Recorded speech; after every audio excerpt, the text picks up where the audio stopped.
papal princess, 3 marriages in a single night, and a humiliation that echoed through the centuries.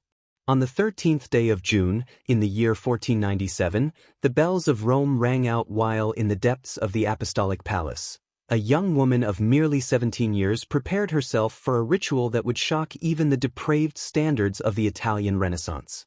Lucrezia Borgia, daughter of Pope Alexander VI, was about to star in one of the most perverse ceremonies in papal history. In one single night, she would be wed 3 times to the same man in a spectacle that would reveal the depths of papal corruption. What transpired that night was not simply a wedding, but an obscene demonstration of how the Borgia family manipulated sacred sacraments for their own political and personal ends. The triple repetition of the nuptial ceremony was not the product of madness or excess, but a cold calculation designed to ensure that no ecclesiastical or secular authority could later question the validity of the union. It was the papacy transformed into theater, and Lucrezia was both actress and victim in this macabre drama.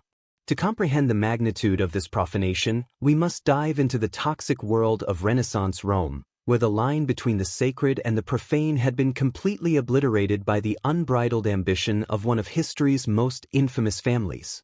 Rodrigo Borgia, who would become Pope Alexander VI in the year 1492, did not ascend to the throne of St. Peter through sanctity but through bribery, blackmail, and political manipulation. Born in Spain, he had accumulated immense wealth and power through decades of systematic corruption within the ecclesiastical hierarchy. When he finally purchased his papal election, he transformed the Vatican into an extension of his family home. Using the Church's resources to enrich his illegitimate children and expand his temporal power, Lucrezia had been born in the year 1480, the fruit of the scandalous relationship between Rodrigo and Venanza de Catan, one of his many mistresses.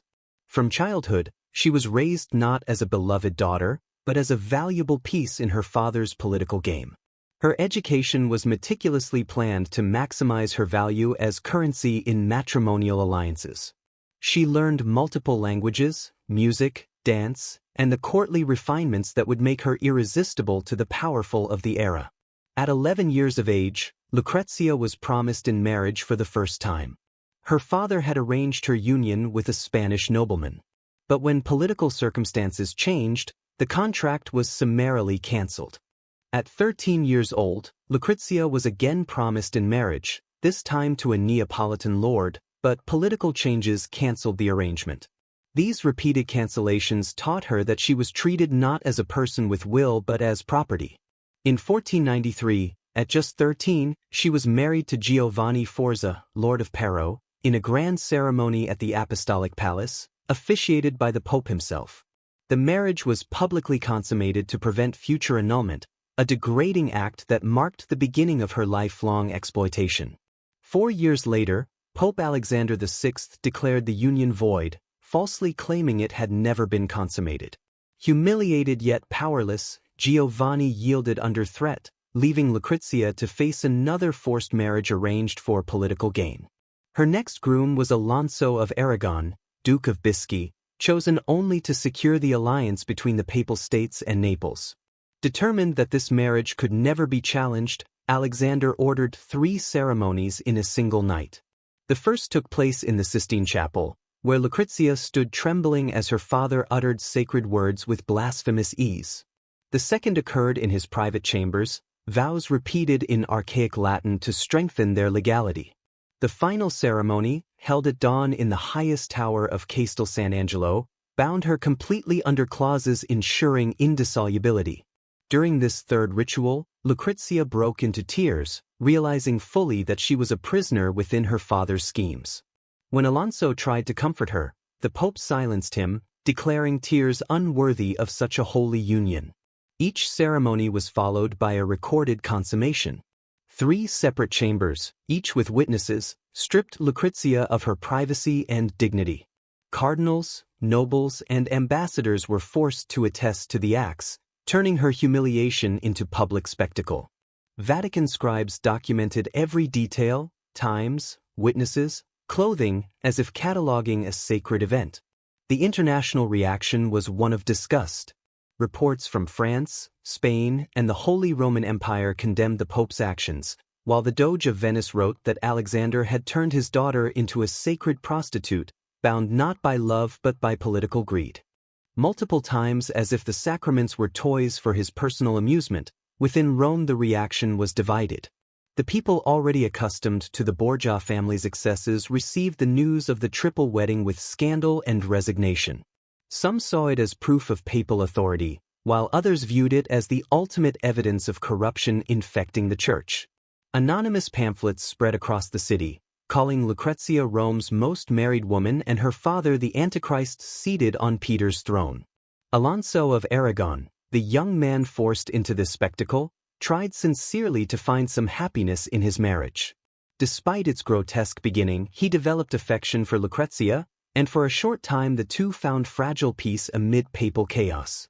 Lucrezia, haunted by her wedding night, gradually trusted her husband, seeing in him perhaps the only person who did not treat her as a political pawn. But in the year 1500, Alexander VI shifted alliances again, and Alonso became expendable. To align with France, he ordered his son Cesare to remove Alonso. The young duke was assassinated by Borgia's men, and the Vatican concealed the crime. For Lucrezia, this loss shattered her completely. She had found one person who saw her humanity, and his murder left her with nothing but grief and rage. For the first time, she resisted her family's manipulation, refusing another marriage and demanding to enter a convent. But Alexander refused. He used threats and deceit to break her spirit, reminding her that her son Juan's life depended on her obedience. At last she yielded, forced into a third marriage in 1501, to Alonso d'Este, heir to the Duchy of Ferrara. This time the Pope avoided ceremony excess, offering an enormous dowry of gold, land, and political promises. The Este family accepted, seeing opportunity beneath scandal. Ironically, this union proved to be her most peaceful. Alonso d'Este, though wary at first, grew to respect and care for her. In Ferrara she found relative safety, becoming a patron of art and intellect, shaping a court that would rival Florence. After her father's death in 1503, Lucrezia was free, but the wounds of her past never healed. Her letters speak of the night of her triple wedding as the death of innocence and the birth of knowledge about power's cruelty. Her life embodied how absolute authority corrupts not only rulers but their victims. Alexander VI's obsession turned holy vows into instruments of control, showing how sacred institutions rot when power outweighs morality. Lucrezia Borgia's suffering stands as proof that unchecked power consumes even those nearest to its throne, leaving behind a legacy of ambition, cruelty, and human tragedy.